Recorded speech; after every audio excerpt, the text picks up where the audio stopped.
Marilyn Monroe, cuyo nombre real era Norma Jean Mortenson, nació el 1 de junio de 1926 en Los Ángeles, California. Tuvo una infancia marcada por la inestabilidad. Su madre sufrió enfermedad mental y Monroe pasó gran parte de su niñez en hogares de acogida y de orfanatos. A los 16 años se casó con su primer esposo para evitar volver a un orfanato. En la década de 1940, Monroe comenzó a modelar y llamó la atención de los estudios de Hollywood. Firmó un contrato con 20th Century Fox y cambió su nombre a Marilyn Monroe. Se convirtió en un ícono de la cultura pop gracias a películas que realizó. A pesar de su éxito, Monroe luchó contra la ansiedad y la depresión durante gran parte de su vida. Sufría de baja autoestima y sentía que no era tomada en serio como actriz. Tenía miedo escénico y a menudo llegaba tarde a los sets de filmación, lo que le valió una tremenda reputación de una persona difícil. Monroe dependía de pastillas para dormir y tranquilizantes para lidiar con su insomnio y ansiedad. Esta dependencia se convirtió en un problema grave que afectó su salud y su carrera. Monroe se casó 3 veces. Ninguno de estos matrimonios duró y sus relaciones estuvieron marcadas por conflictos y dependencia emocional. A pesar de ser una de las mujeres más famosas del mundo, Monroe se sentía profundamente sola. Luchaba por encontrar conexiones genuinas y confiaba en pocas personas. El 5 de agosto de 1962, Marilyn Monroe fue encontrada muerta en su casa en Los Ángeles a los 36 años. La causa oficial de su muerte fue una sobredosis, aunque las circunstancias exactas siguen siendo objeto de especulación y teorías conspirativas. Su vida, hermanos, es un recordatorio de los costos ocultos de la fama y la presión que enfrentan las estrellas de Hollywood. Aunque era admirada por millones, Marilyn luchó en silencio contra sus demonios internos. Damasco, esta historia que estamos leyendo hoy, Damasco, es la nación de hoy que vamos a estudiar. Y es en la lista la siguiente nación que es objeto del juicio santo de Dios. Y si bien Damasco era una nación famosa, es decir, conocida por todos en el mundo conocido, al final lo que quiero recalcar es que al igual que Monroe terminó sumiéndose en sus propias emociones y terminar sin esperanza alguna. Siempre teniendo en cuenta nuestra tesis, cada juicio que Dios emite sobre la creación y sus naciones deben llevar a la iglesia a procurar la santidad en todas las áreas de la vida. Cada juicio, una vez más, que Dios emite sobre la creación y sus naciones deben llevar a la iglesia, a nosotros, hermanos, a procurar la santidad en todas las áreas de la vida. El reino de Siria estaba al norte de Canaán, como el de Edom estaba al sur. ¿Recuerdan Edom? Lo acabamos de ver hace unos días atrás. Y allí debemos ahora trasladarnos y tener una visión del destino inminente de este reino, el cual había sido a menudo molesto para el Israel de Dios.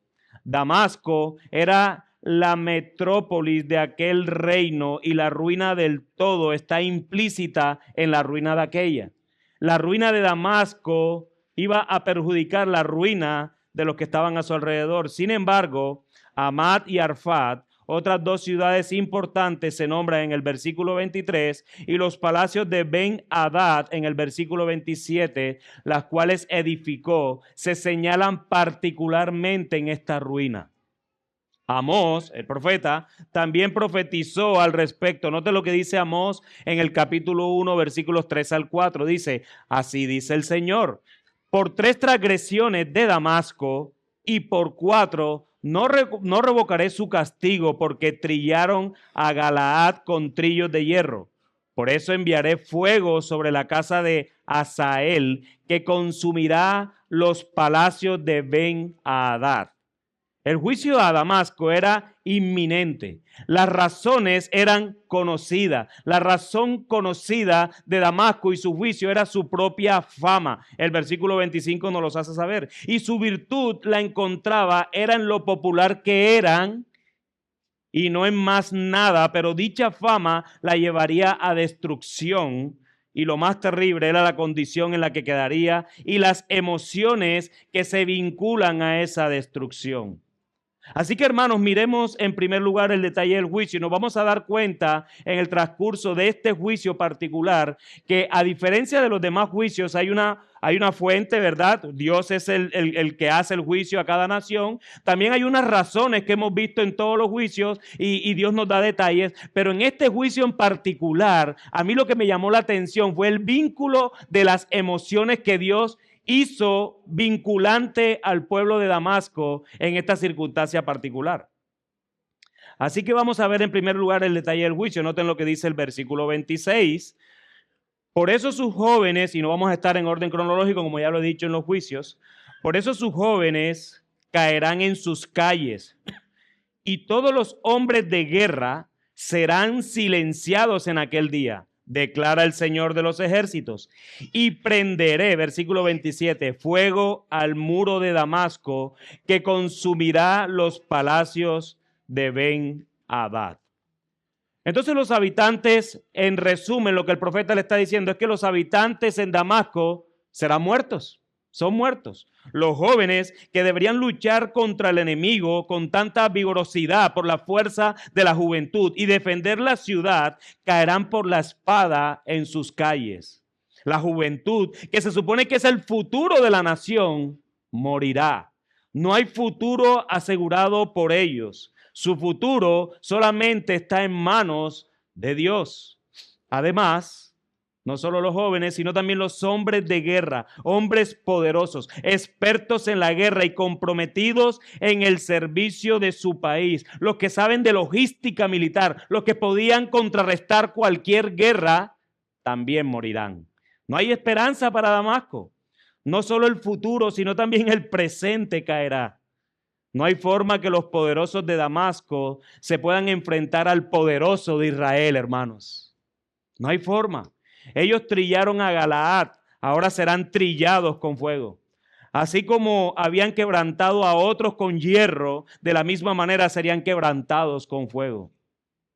La ciudad es reducida a cenizas. El fuego se enciende por los asediadores, del muro o en el muro, pero devorará todo ante él. Los palacios de Ben-Hadad, que es el título en particular que se le da al rey en esa población, donde tanto daño se había tramado anteriormente contra Israel de Dios, ahora el Dios de Israel y su furia se encenderá contra ellos. Ese reino, ese palacio donde estaba el rey y sus súbditos, donde se planeaba tanto en contra del pueblo de Dios, ahora el Dios del pueblo iba a cobrar venganza. Nabucodonosor, una vez más, entraría en firme contra Damasco, contra Hamat y Arfad, quienes eran poblacionalmente grandes representantes del reino de Siria. Al ver el juicio venidero, es importante notar cómo este pueblo sumido en sus emociones reaccionaría a tal sentencia. Ya estamos viendo cómo va a ser ese detalle. Los jóvenes, los hombres de guerra, no habrá nadie que pueda en contra del Señor de los ejércitos. Dios no está hablando de hombres. Dios está hablando de Él, que usa hombres como instrumentos, aún tan perversos como Nabucodonosor. Pero el poder de Dios está en Él, no en Nabucodonosor. Nabucodonosor se creía con poder que era diferente, pero todo lo que Él hacía, así no lo reconociera, el Dios de gloria era de Dios. Así que al ver ese juicio venidero, también es importante notar cómo este pueblo se sume en sus emociones y cómo reacciona a tal sentencia. Noten lo que dicen los primeros versículos acerca de Damasco. Avergonzadas están Hamat y Arfad, porque han oído malas noticias. Noten esto, están desalentadas. Noten esto, hay ansiedad como en el mar que no se puede calmar. Miren el versículo 24, desamparada está Damasco, se ha vuelto para huir y el pánico se ha apoderado de ella. Angustia y dolores la oprimen como a mujer de parto. Las malas noticias son información o mensajes que tienen un impacto negativo, desfavorable o doloroso para quien los recibe.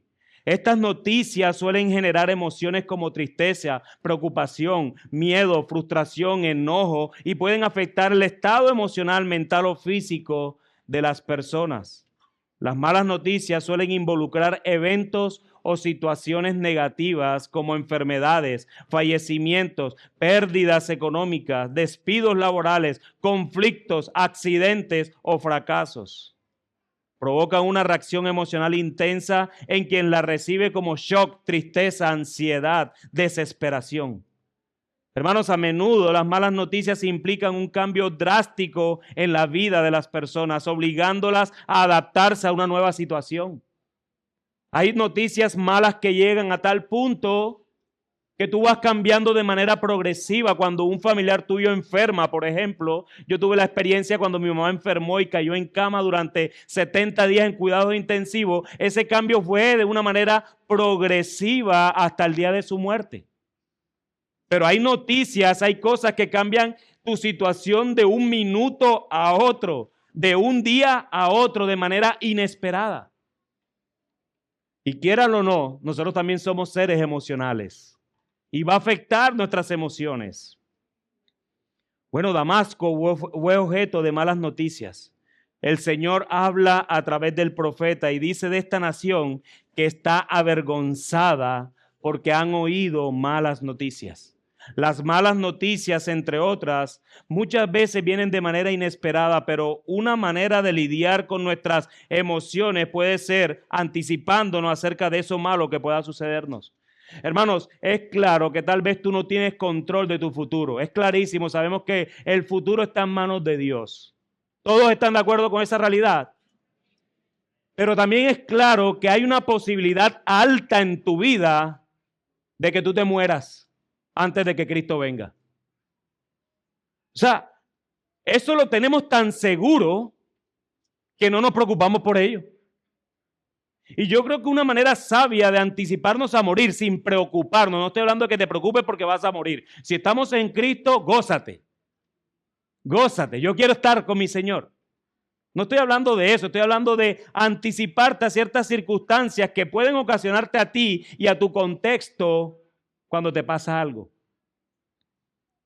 Entonces los hombres, por lo general, que son los que proveen, los hombres de Dios, que son los que cultivan y cuidan el huerto, entonces tienen que proveer a sus familias y todo lo demás, ¿verdad? Siempre están preocupados por su muerte. ¿Qué tal que yo me vaya? ¿Qué va a hacer el Señor con mi familia? Y nos creemos Dios. Bueno, pero por lo menos cómprate un seguro para que quedes despreocupado si esa es tu preocupación. ¿O no es así? No, malgastamos nuestro dinero en muchas cosas presentes y de muchas maneras no trabajamos sobre el futuro de nuestras familias. Y una vez más, no somos Dios. Pero hombre, si en tu posibilidad está asegurarle algo a la sierva y a los siervitos para el futuro, haz algo. Haz algo. Porque anticiparte es bueno, porque yo te aseguro algo, yo no soy profeta, tú vas a morir. Tú vas a morir. No sé cuándo ni me lo pregunte, pero estoy seguro que tú vas a morir si Cristo no ha vuelto. Tú vas a morir. Y yo también. Yo también, para que quede claro que no es contra ustedes. Yo también voy a morir. Esto no quiere decir que debemos vivir una vida quejumbrosa y generadora de lástima, sino pensar en situaciones que podemos vivir en el futuro y preparar nuestros corazones con la palabra de Dios, anticipando la reacción de nuestras emociones. Pero esta nación, como estaba sumergida en sí misma, no se esperaba esto y no solo se avergonzó al oír estas malas noticias, sino que también tuvo reacciones emocionales casi que incontrolables. En otra versión dice que en vez de vergüenza lo que se apoderó de esta nación fue el temor. Fue el temor. Y este temor, por supuesto, lo que produce es agitación en el corazón. Tu corazón se agita cuando estás temeroso. Y el profeta compara dicha agitación con la del mar cuando está en medio de una tormenta. Dicha tormenta hace que las olas vayan con furor hacia la dirección que van bien agitados. Es como lo que decimos aquí nosotros en la costa. El mar está picado. ¿De dónde sacamos nosotros eso? ¿Qué significa que el mar esté picado? Pero bueno, es nuestro costeñol, ¿verdad? Esto lo que hizo fue debilitar a Damasco. Su temor, su vergüenza, lo que hizo fue debilitar a Damasco y sus gentes trataron de huir al saber que no tendrían escapatoria. El miedo nos lleva a pensar de que podemos huir de algo que realmente no podemos huir. Móntate en un avión para que veas tú y piensa que se va a caer y tú crees que vas a poder huir. A no ser que lleves un paracaídas metido en el maletín. Y que sepas andar en paracaídas, además. Porque si me lo dan a mí es lo mismo que nada. No crean, ustedes saben cómo es mi lidia con los aviones y yo. Y yo me pongo a pensar en todo, veo Misión Imposible, cómo hace ese hombre y se tira y yo no puedo hacer eso, no. No. Hermano, nosotros tenemos que entender que hay cosas de las que no vamos a poder huir. ¿Y sabe cuál es la solución a esa? Hay que enfrentar. Entonces, cuando el avión se vaya cayendo, toca orar. Señor, perdóname. Hasta aquí llegué yo. Y si tú no quieres que llegue hasta aquí, tú sabrás cuál es el futuro de este avión. Pero de mi parte, Señor, que mi espíritu se encomiende en ti. No, pero el temor te quiere hacer salirte por la puerta. ¿Por dónde vas? Y es peor. A veces en nuestra vida lo primero que pensamos en las adversidades es huir en vez de afrontar. Es más fácil huir, pero la consecuencia es más grande. El Señor nos capacita para afrontar las diferentes circunstancias que providencialmente Él mismo coloca. En el mismo ejemplo mío, ¿tú crees que el Señor se le olvidó ese avión? No, Él está obrando allí. ¿Cuáles son sus propósitos? No sé, pero la queja no es la respuesta en ese momento. Es agarrarme de mi Señor. Y si te dicen que eso demora 15 minutos, predica el evangelio ahí. Ayer hacíamos un ejercicio de eso, ¿verdad? Así que huir para Damasco era imposible. Y termina describiendo cómo este pueblo está ante esta mala noticia que llegó a sus oídos. Miedo, angustia y dolor como una mujer que está en trabajo de parto. En estos juicios, el Señor sí ha usado la ilustración de una mujer en trabajo de parto. ¿No lo han notado? Pero casi que en todos ha tocado, están como una mujer en parto. Hermanas, ¿sí ven cómo el Señor las ama? Es una metáfora utilizada en varios contextos para describir una situación de gran sufrimiento, incertidumbre y expectativa. Esta imagen evoca emociones intensas y físicamente agotadoras, propias del proceso de dar a luz, y se aplica para transmitir la idea de un momento crítico, doloroso, pero que eventualmente puede llevar a algo nuevo o transformador o deleitoso.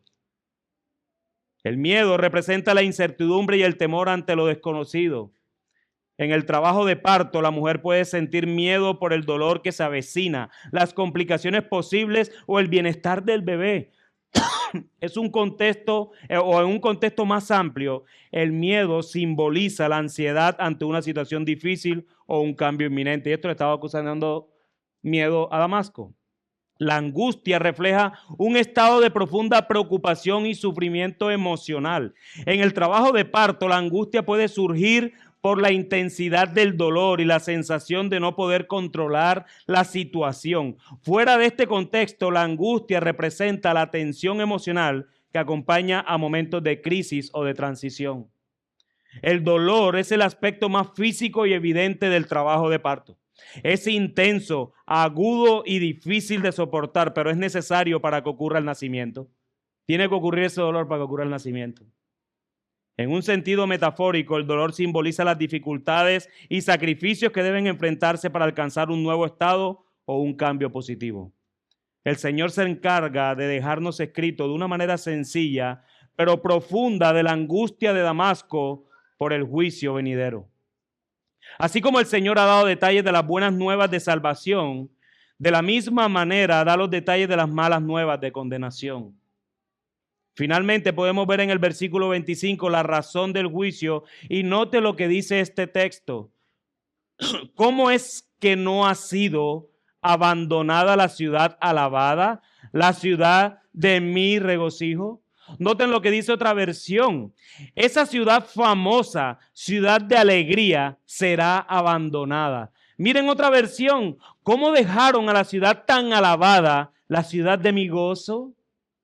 Damasco era alabada, Damasco era famosa, conocida como la ciudad de alegría, la ciudad del gozo. Esta tierra era conocida por eso y era tan alabada y famosa por su ubicación estratégica, por su fuerza militar conocida. En fin, su fama ya se acabaría pronto, sería abandonada, no encontraría consuelo en nada ni en nadie. Nadie ayudaría a estos que son famosos. Estaba tan estratégicamente ubicada que se conectaba interculturalmente con las naciones y tierras alrededor, tanto las que se acercaban por agua, por el mar, así como también las que se acercaban por la tierra, por el desierto. Era conocida por todos y su fama se extendía por todas las tierras del mundo habitado y conocido de la época. La fama puede llevar a destrucción, hermanos, cuando es ella la que nos maneja. La fama puede ser un peligro porque muchas veces, sin darte cuenta, lo que terminas haciendo es robarle la gloria a Dios, el único digno de ser famoso en nuestras vidas. Por eso es que cada juicio que Dios emite sobre la creación y sus naciones deben llevar a la iglesia a procurar la santidad en todas las áreas de la vida. Amados, tengamos cuidado de creernos superior. Tengamos cuidado de creernos los únicos de tener la verdad. Estamos en una época en donde la fama es instantánea, una época donde las redes mal usadas pueden causar más mal que bien. Cuando los likes crecen, los asistentes crecen, las personas preguntan por la iglesia. Si no miramos al cielo, podemos caer en desgracia, amados hermanos. Nosotros no somos famosos, sino que predicamos al único famoso en la historia de la humanidad, a Jesús. Aquel que no estimó el ser igual a Dios como cosa que aferrarse a su fama, pero humildemente abandonó su fama, su gloria para venir a morir por pecadores como nosotros. Hermanos, nuestro Señor no se ocupó de su fama, sino de nuestra salvación. Y hoy está sentado en gloria y algún día volverá y todos sin excepción reconocerán su nombre exaltado por siempre, porque Él es el único famoso en la historia del universo.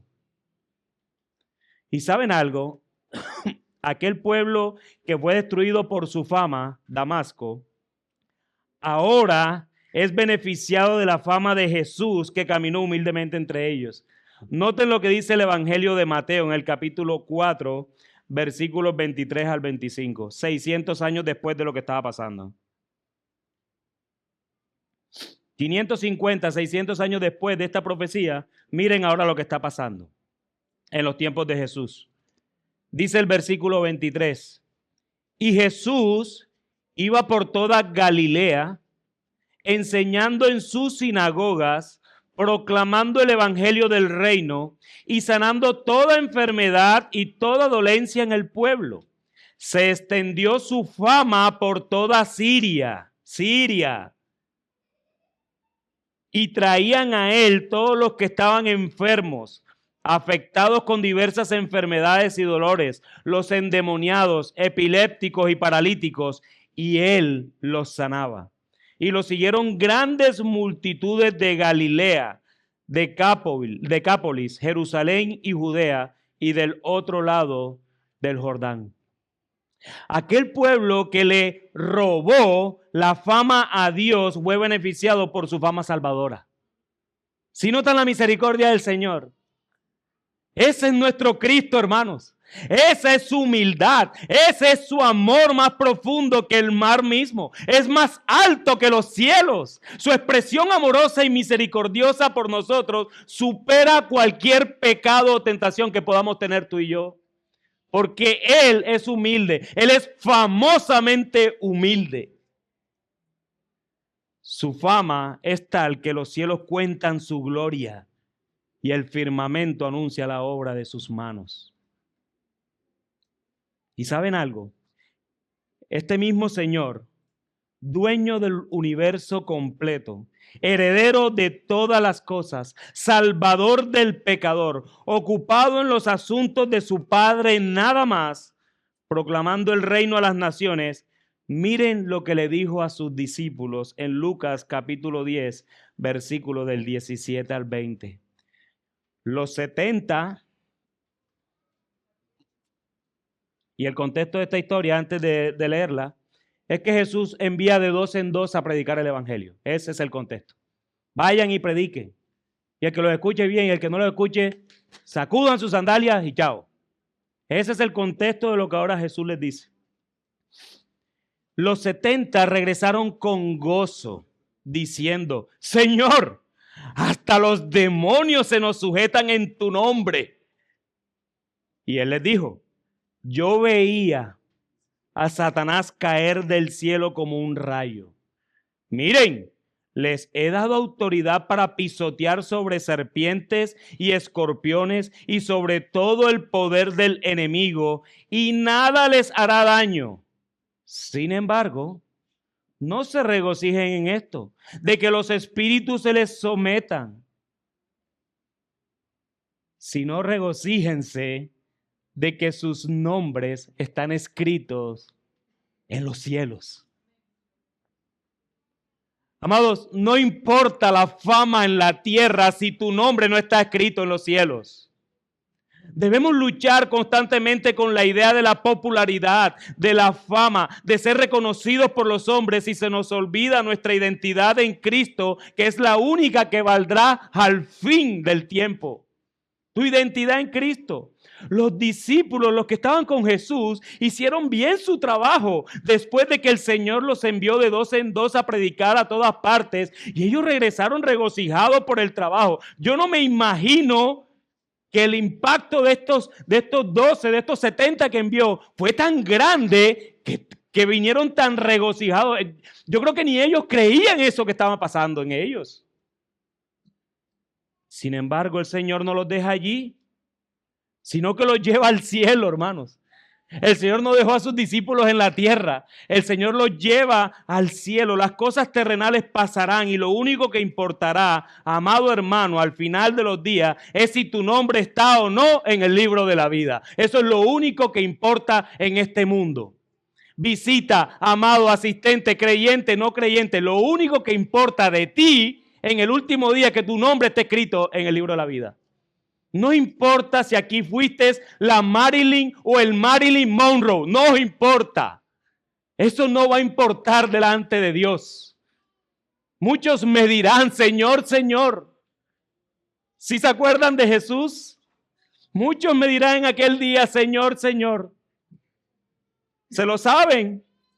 No expulsamos demonios en tu nombre. ¿Y qué les dice Jesús? Apartaos de mí, nunca os conocí, hacedores de maldad. Así que cuidado, hermanos, cuidado. Y nosotros creemos que Iglesia Bíblica de la Ciudad tiene que ser famosa. Con que la conozca el Señor es suficiente. Así nadie en Barranquilla, en la costa, en Colombia o en el mundo nos dé un like. No me importan los likes del mundo. A mí me interesa que sea el Señor quien nunca quite su candelabro de esta iglesia. Eso es lo que nos debe importar. Así nadie nos conozca. Después que el Señor nos conozca, no hay nadie más que importe si te conoce o no. No hay nadie más, hermano. Y sabes de maneras prácticas a veces cómo tú te crees más famoso que los demás. No es que mi iglesia es mi iglesia. Es la única que tiene la verdad en Barranquilla. Si tú vieras, wow. No, porque hay unas que predican y predican bien. Pero es que la Iglesia Bíblica de la Ciudad es la iglesia. Hermano, cuidado con el orgullo. Que el Señor nos libre de esa realidad. Porque está latente, las redes ayudan a eso. Está latente. Así que como iglesia no debemos procurar la fama de este lado de la eternidad. El Señor es quien sigue añadiendo, sigue trayendo visitas, sigue usándonos a nosotros, pero que esto no sea motivo de jactancia como lo cantábamos, sino más bien de humildad, porque nosotros no hemos hecho nada, todo lo ha hecho el Señor. Todo. Somos fieles al exaltar al único que merece la fama y es a nuestro bendito Señor Jesucristo. Él es el único famoso entre nosotros y Él, y solo Él es digno de la fama que tiene porque Él es perfecto, porque Él es eterno, porque Él es Dios encarnado que vino a morir por pecadores como tú y como yo. Él es el único famoso. Así que cuidado, iglesia, con construir fama sobre tu propio nombre y querer llevarte la gloria que únicamente le corresponde a Cristo. Que todo lo bueno que vean en ti, Cristo se lleve la gloria porque proviene de Él. Hermanos, no procuren la fama porque esto puede ser objeto de disciplina del Señor para contigo y esto puede traerte dolor, aflicción, desesperación, ansiedad, temor. Pero si por alguna razón estás así hoy, hermano, hermana, tienes esperanza. Ve al mismo Señor que te ha salvado, el cual está dispuesto para ti también al arrepentirte para traerte consolación. Ese famoso está completo para nosotros, hermanos. El mismo Señor que te ha salvado es el mismo que te preserva para santidad. Así que ve y busca consuelo en Él. No te dejes ganar por angustia, temor o ansiedad. Más bien deja que el famoso, nuestro Señor, te ayude a través de su Espíritu Santo, quien mora en ti y que te lleva a santidad. No hay manera que el creyente no sea santificado cuando Dios ha hecho habitación en Él. Así que si tú estás aquí, mi hermano, mi hermana, y el Espíritu Santo ha hecho morada en ti, debes confiar que el valle o la situación en donde estás te hará más como Cristo.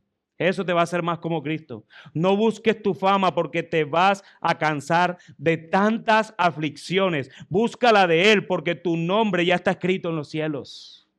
Dios te conoce y con eso debe ser suficiente para ti, amado. Si Dios nos conoce, no importa quién no nos conozca. Si el universo te conoce y Dios no, estás sujeto a una fama que se va a acabar el día de su venida. Así que, mi hermano, ora a Dios para que te ayude a recordar todo el tiempo que tu nombre está escrito en los cielos, que fácilmente se nos olvida. Medita en que tú no necesitas fama porque eso te puede llevar a destrucción. Confía en que el momento de desesperación, ansiedad, dolor, temor o angustia en el que estás, providencialmente el Señor ha obrado para que te acerques a Él y seas más como Cristo, no para que te alejes.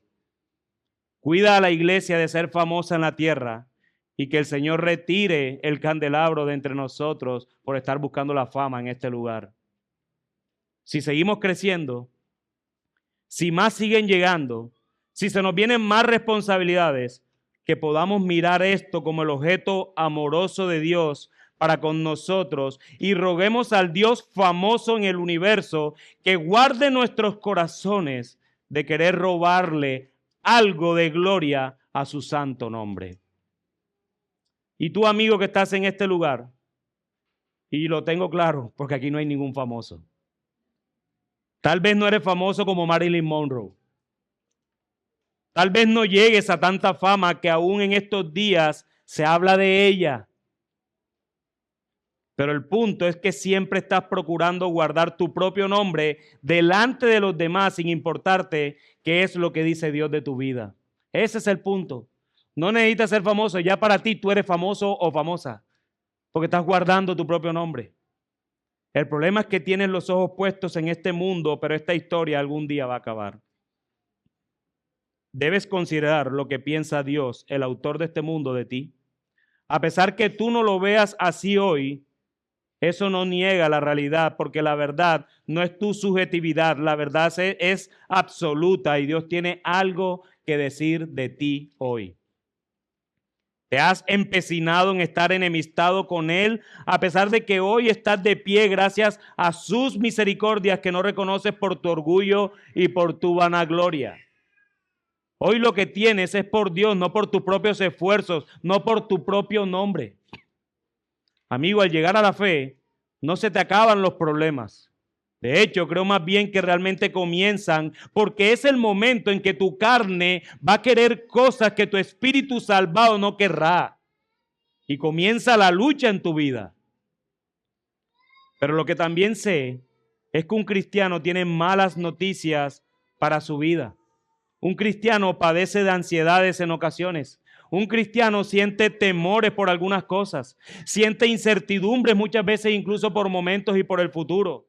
Pero cada vez que su carne está allí, el Espíritu Santo que mora en el creyente lo lleva a arrepentirse y a confiar en aquel que es famoso en sí mismo y que le santifica. Amigo, esa esperanza, esa sensación, tú no la tienes porque quieres saciar tu alma que fue creada con propósitos eternos, con cosas temporales. Mientras tú busques saciar las cosas eternas que fueron creadas en ti, tu alma, con las cosas temporales, vas a andar de pecado en pecado porque el pecado no va a satisfacer tu alma. Recuerda, así tú no lo quieras ver, tú tienes una parte inmaterial que fue creada por el Señor absolutamente y con un propósito de eternidad, no con un propósito de temporalidad. Y ese propósito de eternidad, así tú no lo quieras, esa alma quiere en ti querer buscar ese propósito en cosas temporales y es imposible porque lo único que puede llenar algo eterno es quien es eterno y eso solamente lo puedes encontrar en nuestro bendito Salvador Jesucristo. Nadie más. No hay ninguna cosa que pueda satisfacer tu alma. Y amigo, hoy tú te puedes decidir por el Señor. Y por eso mi ruego es que Dios, quien te trajo a este lugar, obre en ti de tal manera que puedas reconocer a Cristo como Señor y Salvador de tu vida y desde ahora puedas caminar con Él. Amigo, Él es digno de toda la fama porque Él es Dios, que está sentado en el trono y no hay nada ni nadie que pueda escapar de su voluntad poderosa y eterna. Amigo, ve a Cristo y ve ahora antes que sea demasiado tarde para tu vida. Mira lo que dice Jesús mismo en Apocalipsis. He aquí vengo pronto. Bienaventurado el que guarda las palabras de la profecía de este libro. Sea el Señor veraz y todo hombre mentiroso. Amén.